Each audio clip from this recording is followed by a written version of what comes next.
dia selalu menaburi tanah kuburan, praktisi dukun, santet. Matiin aja udah. Jang kuring teh geus loba maotkeun jelema. Saya ini sebetulnya bukan orang yang mempunyai raga ini. Saya ini sebetulnya dukun santet, Pak Kiai. Assalamualaikum warahmatullahi wabarakatuh. Kembali lagi bersama channel Dimensi Lain yang akan menguak misteri dari dua dimensi. Masih bersama saya Hilaleo, dan tentunya di kesempatan kali ini saya akan membawakan lagi kisah pengalaman seseorang yang konon katanya dulu dia pernah sakit hati dengan seseorang. Pada akhirnya dia datanglah kepada dukun santet untuk menyantet orang tersebut. Dan konon katanya dukun santet tersebut sampai meninggal dunia karena ulahnya sendiri. Oke, sebelum saya melanjutkan cerita ini, untuk mendukung channel ini agar semakin berkembang, jangan lupa untuk like, komen, dan subscribe.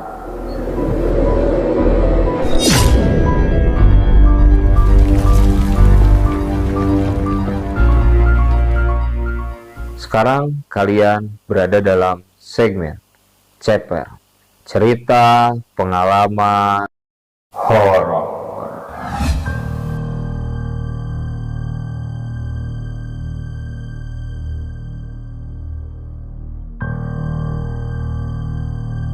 Oke, kita sebut saja inisialnya Dani. Jadi kurang lebih pada tahun 2001, Dani ini kesehariannya berjualan di pasar. Namanya berjualan itu pasti banyak saingannya, saling bersaing satu sama lain.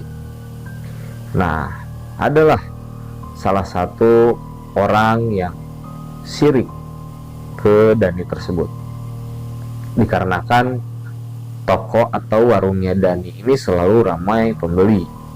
Nah, si orang yang sirik pada Dani ini setiap hari jualannya itu sepi karena pembeli itu atau konsumen itu lebih memilih kepada tokonya atau warungnya Dani. Pada akhirnya orang yang sirik tersebut melakukan berbagai macam cara untuk menjatuhkan nama baik Dani tersebut agar si pelanggan Dani ini pindah kepadanya. Kita sebut saja orang yang iri kepada Dani ini namanya Ijal. Nah, jadi Ijal itu sudah beberapa kali melakukan hal yang picik terhadap Dani.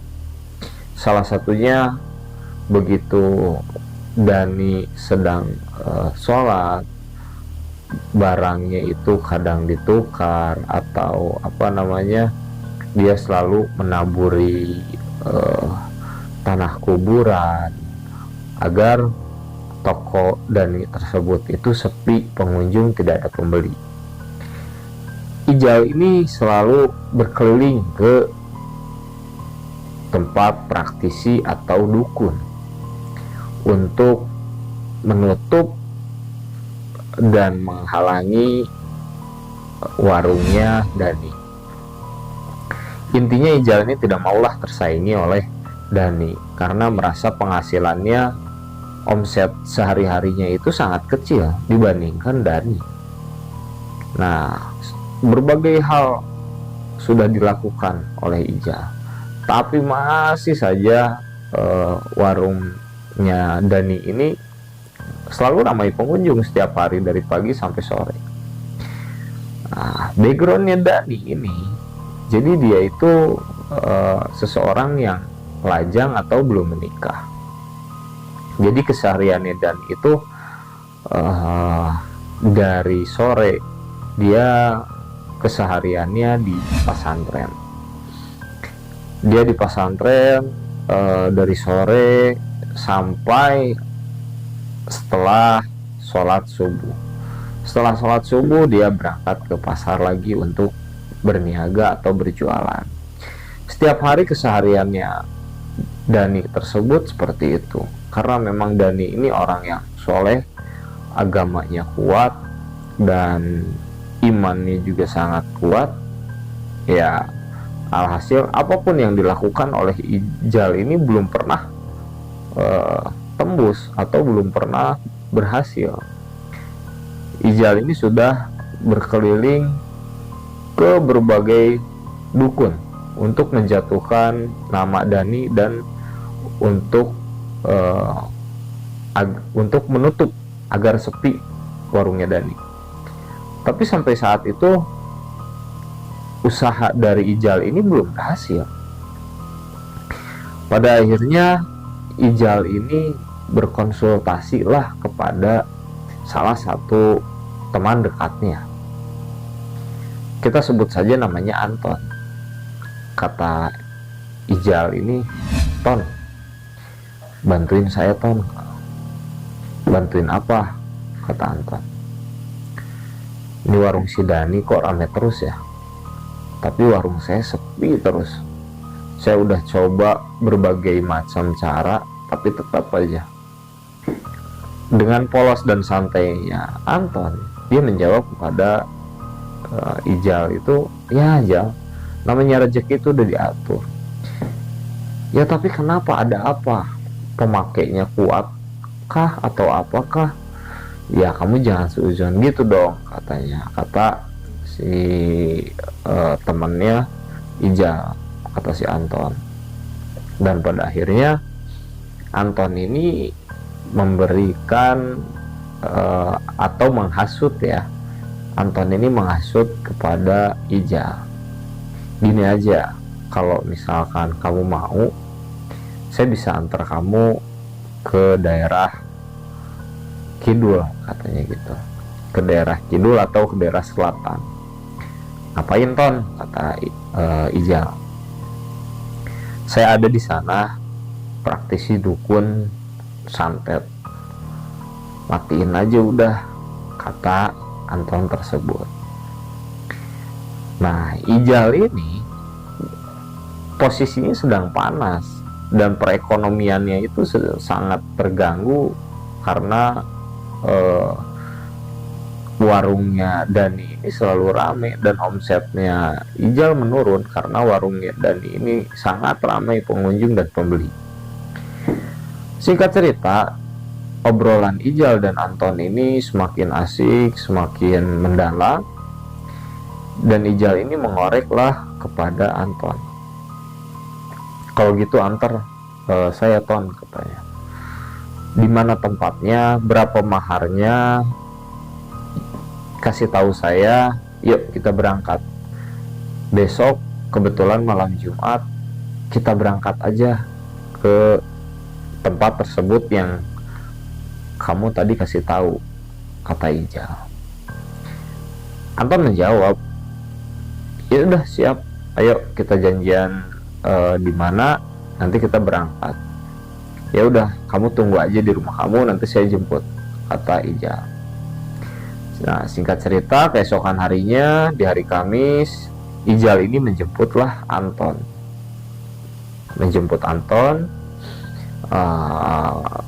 Berangkatlah mereka berdua itu ke tempat dukun santet. Setelah tibanya dua orang tersebut di rumah dukun santet, ya seperti biasa, Ijal ini bercerita, berkeluh kesah tentang apa yang dialami oleh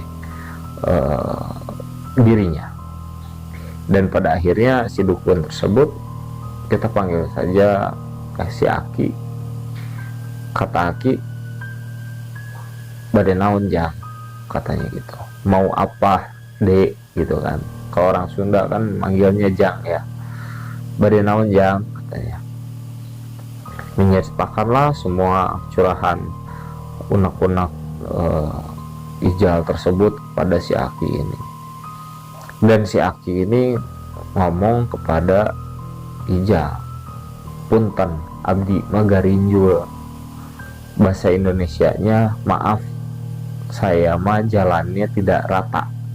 Dalam artian si Aki tersebut itu mempunyai ilmu hitam. Ya, yang sudah tidak asing lagi dengan namanya santet. Dengan ekspektasi yang sangat tinggi, Ijal itu mengatakanlah kepada si Aki, apapun resikonya, apapun jalannya, lakukan saja Ki. Yang penting warung saya bisa ramai dan warung Dani tersebut bisa surut. Bagaimana saya caranya untuk bisa menyaingi Dani, kata Ijal. Akhirnya Aki tersebut berbicaralah kepada Ijal, oke, tunggu 1 minggu, malam Jumat depan kamu datang lagi ke sini dengan membawa syarat-syarat tertentu. Apa aja Ki syaratnya? Pertama, kembang 7 rupa. Yang kedua, ayam cemani. Yang ketiga, kain kafan. Yang keempat, rujakun atau sesajen komplit.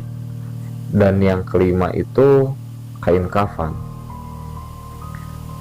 Nah, pada akhirnya dengan kesepakatan mereka berdua, si dukun dengan si Ijal ini, si Ijal ini menyatakan sanggup. Oke, minggu depan saya akan datang lagi ke sini. Tapi maharnya berapa Ki? Kata Ijal. Aki menjawab, enggak mahal, hanya 3.500.000. Oke, siap. Tapi dengan catatan Ki, ketika saya memberikan uang sebesar 3.500.000, berapa lama Aki bisa membalikan keadaan toko saya dan menutup atau membuat sepi warungnya Dani? Tenang, kata Aki sambil merokok. Tenang, kalem jang, katanya gitu. Kalem jang, paling ge 7 dinten ge tos rame warung Ujang. Maksudnya tenang dek, selama 7, paling lama 7 hari pun warung kamu itu udah rame, katanya, kata si Aki tersebut, dukun itu. Akhirnya semangatlah Ijal ini kembali ke rumahnya. Seling 1 minggu, Ijal ini datang lagi ke rumah dukun tersebut dengan membawa segala macam persiapan, syarat, sajen dan lain-lain yang sudah disepakati. Akhirnya Ijal ini memberikanlah kepada si Aki dukun tersebut dan uang mahar sebesar 3.500.000. Nah, pada saat itu ritual dimulai, segala macam. Akhirnya Ijal disuruh pulang dan disuruh menunggu hasil dari pekerjaan si Aki tersebut. Oke, singkat cerita, 1 minggu berlalu. Ijal ini sangat percaya diri bahwa dia itu warungnya akan ramai. Dia akan ramai dan warung Dani itu akan sepi. Begitu setiap hari sambil menunggu perkembangan atau reaksi dari si Aki tersebut yang dilakukan oleh Aki itu, Ijal ini dengan santai, walaupun warungnya sepi, dia sangat percaya diri, tenang sambil melihat Dani itu senyum gitu kan. Dalam hatinya Ijal ini, tunggu tanggal mainnya Dan, kata Ijal dalam hati ya. Begitu setelah 7 hari ternyata tidak ada perkembangan apapun di situ. Nah, gonok dong si Ijal itu.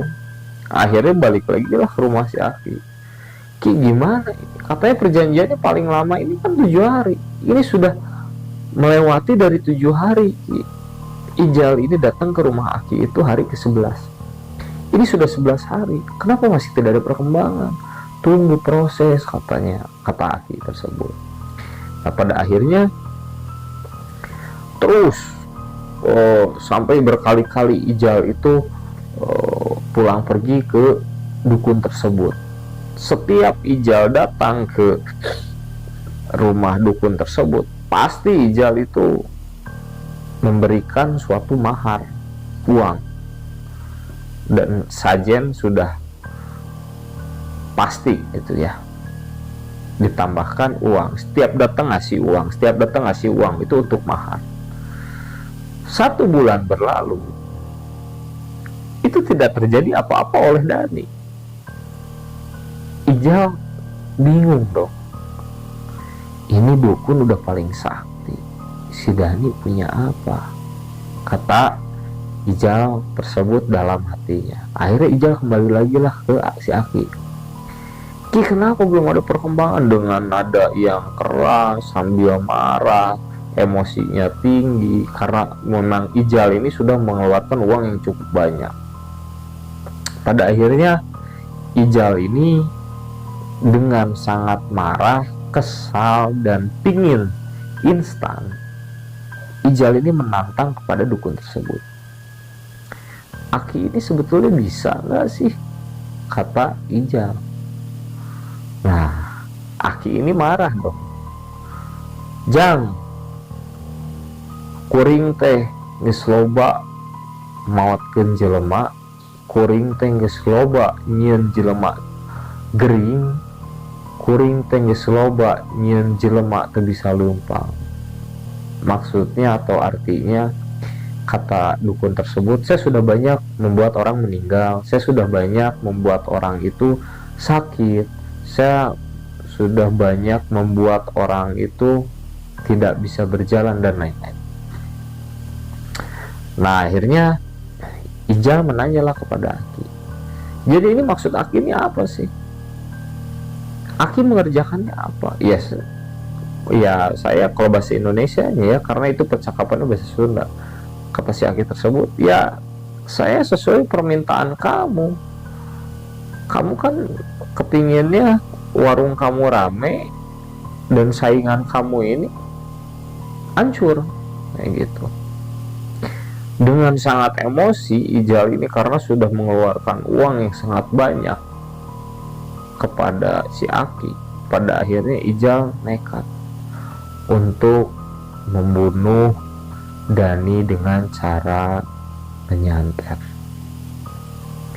Ijal berkatalah kepada si Aki, Ki, santet aja orang ini, bikin mati aja sekalian, biar warungnya tutup dan warung saya yang ramai, agar pelanggannya Dani pindah ke saya. Si Aki bilang, oke, bawa sesajen yang biasa, seperti biasa maksudnya, dengan tambahan minuman atau air yang berwarna merah. Itu identik dengan darah di dunia santet.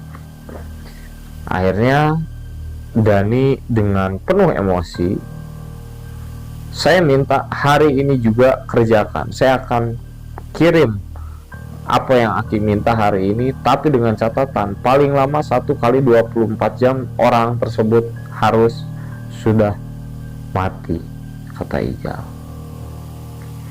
Beban si Aki tersebut, karena sudah menerima uang yang sangat banyak dari Ijal, tapi apa yang dilakukan oleh Aki tersebut belum ada dampak efek apapun. Dan pada akhirnya si Aki itu memberikanlah bocoran kepada Ijal. Jang, jalmi ieu teu kosong, Aki rada abot ieu kangge ngalawan. Artinya orang ini gak kosong, saya sangat berat untuk melawannya, kata dukun tersebut. Ya, Dani maksud saya Ijal ini menjawab, dengan perkataan atau nada yang sangat tinggi, situ kan dukun.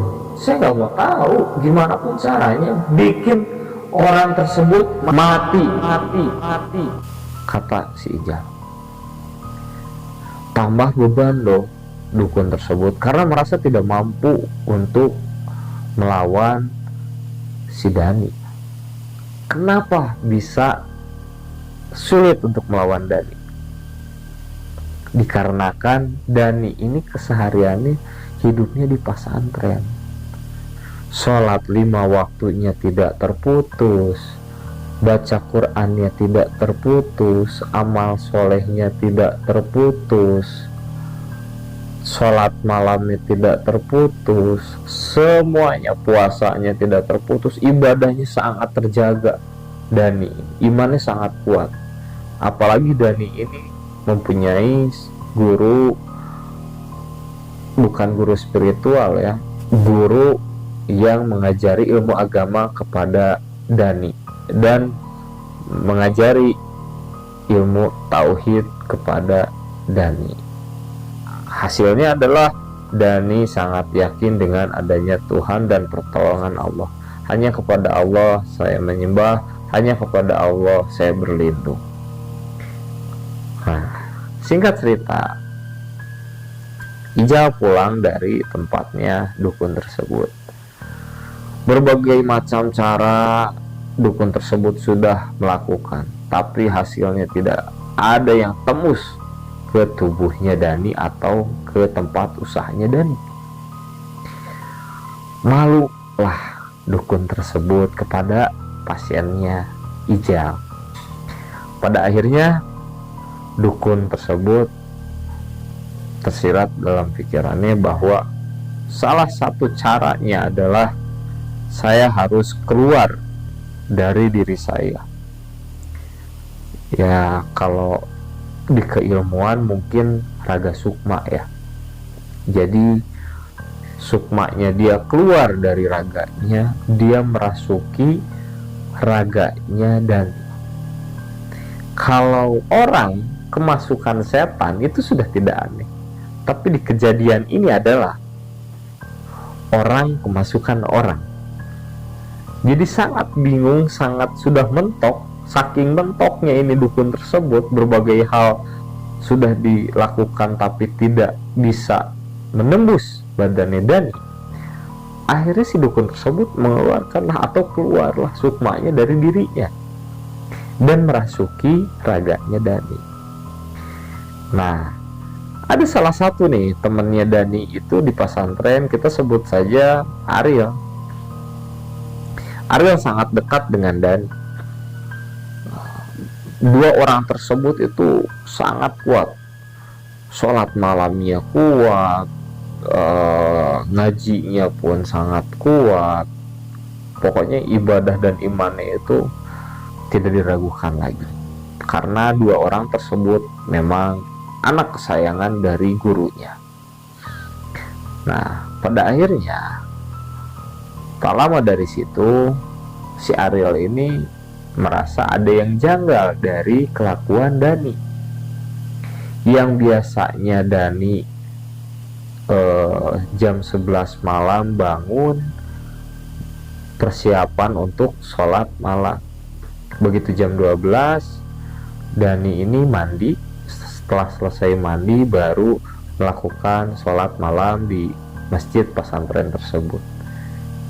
Setelah melakukan sholat malam, dia membuka ayat suci Al-Quran untuk mengaji full sampai menunggu datangnya azan subuh.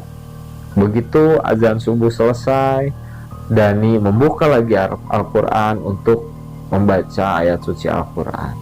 Tidak lama dari situ berangkat berniaga. Itu setiap hari yang dilakukan oleh Dani.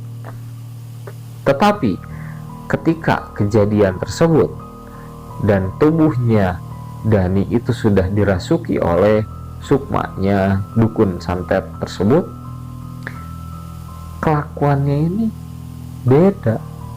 Raganya Dani, tapi kelakuannya bukan Dani. Yang itu hanya Ariel. kebiasaannya seperti itu, yang sholat malamnya tidak pernah tertinggal, mengajinya tidak pernah tertinggal. Ini malah setelah kejadian itu tuh, di saat jam 11 malam, Dani itu bukannya persiapan untuk sholat malam, mandi dan lain-lain yang seperti biasanya, itu Dani malah ke belakang masjid atau ke belakang lahan pesantren tersebut. Karena di belakang lahan pesantren itu seperti apa ya, bukan kebun, seperti hutan. Karena pesantren ini tuh jauh dari keramaian, di tengah-tengah hutan. Dan pesantren ini tuh tidak ada pagar sama sekali. Nah, di belakang halaman atau halaman belakang pesantren tersebut itu ada kandang ayam yang sudah tidak terpakai. Setiap jam-jam malam, Dani itu biasanya naik ke masjid, ini malah ke kandang ayam yang sudah kosong tersebut. Dia setiap malam menyendiri, tidak biasanya ngobrol dengan si Ariel, teman satu kobongnya. Itu dia setelah kejadian itu tidak banyak ngobrol dengan siapapun, dan kelakuannya sangat jauh beda. Ariel ini curiga, ini ada apa dengan Dani. Sholat nggak pernah, terus tiap malam ini sering ke tempat gelap dan menyendiri. Di setiap habis asar itu selalu berjalan kaki mengelilingi lingkungan atau wilayah pesantren. Tidak biasanya itu. Dani ini seperti yang ingin keluar dari lingkungan pesantren, tapi tidak bisa, seperti kebingungan. Jadi pandangan sudah kosong. Bingung Dani. Ariel ini bingung dengan sikapnya Dani. Akhirnya diajak ngobrol lah oleh Ariel. Dan kamu kenapa sih? Ada masalah? Enggak, kata si Dani itu. Enggak kok, biasa aja. Enggak, saya lihat kamu beda. Setelah 4 hari ini kamu beda. Kamu tidak seperti ini, Dan. Ini bukan kamu. Coba, ada masalah apa kamu? Cerita sama saya, agar tidak ditahan oleh sendiri. Yuk berbagi ke saya. Siapa tahu saya bisa membantu permasalahan kamu. Dan enggak kok, saya sehat, saya nggak ada apa-apa, nggak ada pikiran. Terus kenapa kamu tidak pernah berjualan? Kata si Ariel itu. Lagi malas aja, saya lagi pingin di sini, kata Dani.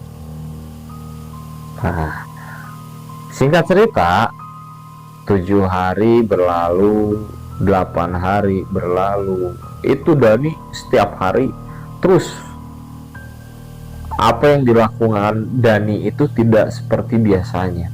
Bukan dirinya Dani, tapi raganya Dani, tapi kelakuannya itu bukan Dani. Dan pada akhirnya semua santri yang ada di situ menyadari bahwa keanehan tingkah perilaku dari Dani. Nah, di hari ke-14, Dani ini menangis di kobong. Semua kaget dong. Di jam setelah sholat zuhur itu Dani menangis, dihampiri oleh Ariel. Ariel memanggil seluruh santri untuk berkumpul. Ada apa ini? Akhirnya Dani tersebut menanyakan kepada Ariel, guru kamu mana? Kata Dani. Lah, kok tidak seperti biasanya ini perkataan atau pertanyaan yang dilontarkan oleh mulutnya Dani. biasanya gurunya itu dipanggilnya AA atau komandan gitu kan. Tapi ini dia menanyakan, di mana guru kamu, katanya. Ariel menjawab, ada di masjid. Tidak banyak bicara, saat itu Dani langsung berjalan menuju ke dalam masjid. Begitu Dani berjalan menuju ke arah masjid, gurunya Dani itu keluar dan duduk di halaman masjid. Sebetulnya gurunya sudah tahu, tapi gurunya tersebut tidak memberitahukan kepada siapapun, hanya disimpan dalam hati.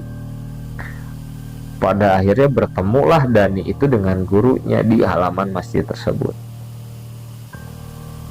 Yang bikin anehnya dan membuat seluruh santri heboh, tiba-tiba Dani ini sujud kepada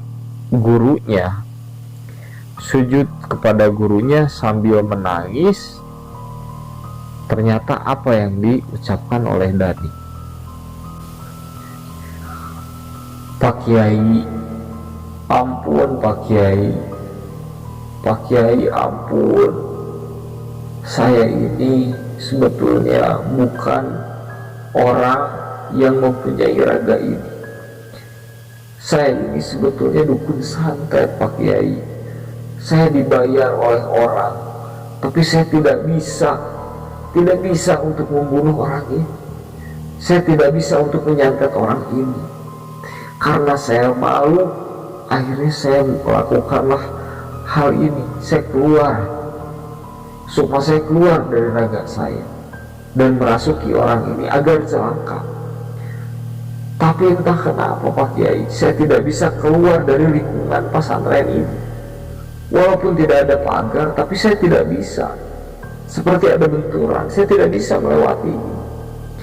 Pak Kiai tolong Pak Kiai, saya tidak bisa untuk mematikan orang ini, saya tidak bisa untuk mencelakai orang ini, karena anak ini imannya sangat kuat, ngajinya sangat kuat, sangat istiqomah.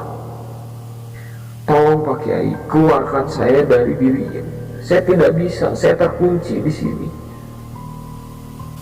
Dengan tatapan yang tajam dan sambil senyum, gurunya Dani tersebut mengatakan bahwa, "Oke, saya ampuni kamu, tapi dengan satu catatan." "Apa Pak Kiai?"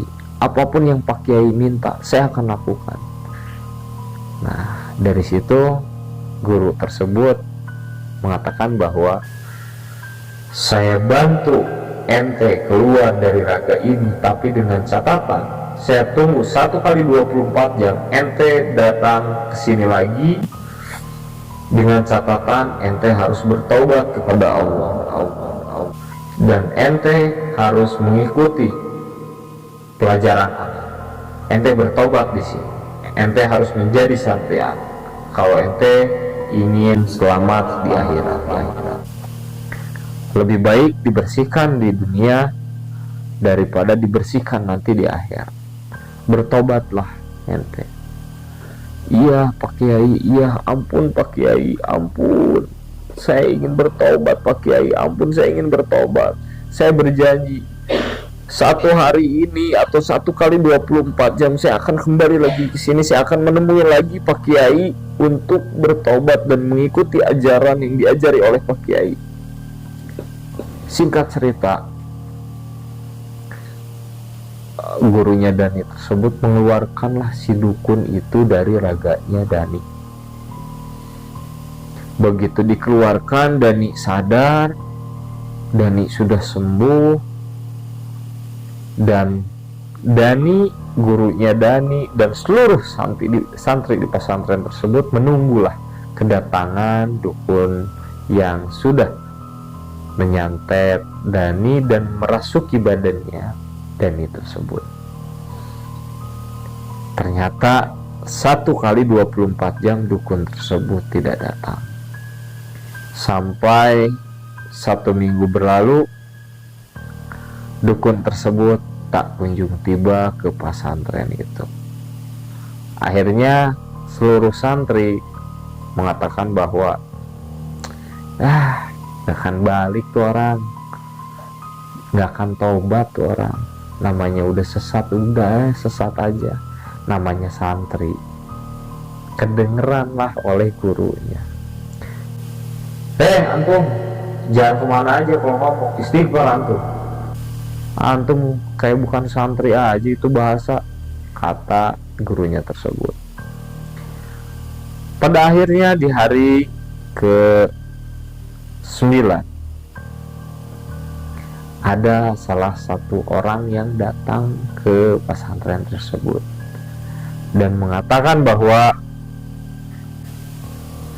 maaf Pak Kiai, saya ingin mengabarkan bahwa dukun atau aki tersebut yang sudah melakukan atau menyantet kepada Dani ini meninggal dunia. Tahu dari mana orang tersebut? Ternyata orang tersebut yang memberitahu kepada gurunya Dani itu adalah Ijal, yang menyuruh dukun santet tersebut untuk mematikan Dani. Dan di situ Ijal mengakui kesalahannya kepada gurunya Dani, termasuk ke Dani. Selama ini saya yang melakukan, saya mohon maaf, dan menceritakan semua perjalanannya dari awal. Dan pada akhirnya dengan izin Allah, dengan kuasa Allah, dan dengan pertolongan Allah, alhamdulillah Ijal bertaubat. Oke, inilah kisah pengalaman perjalanannya Dani. Terima kasih Dani sudah berbagi pengalamannya di channel Dimensi Lain. Bagi sahabat Dimensi Lain di rumah yang ingin berbagi pengalaman ceritanya di channel Dimensi Lain, bisa hubungi di sosial medianya Dimensi Lain. Oke, akhir kata saya ucapkan terima kasih. Assalamualaikum warahmatullahi wabarakatuh.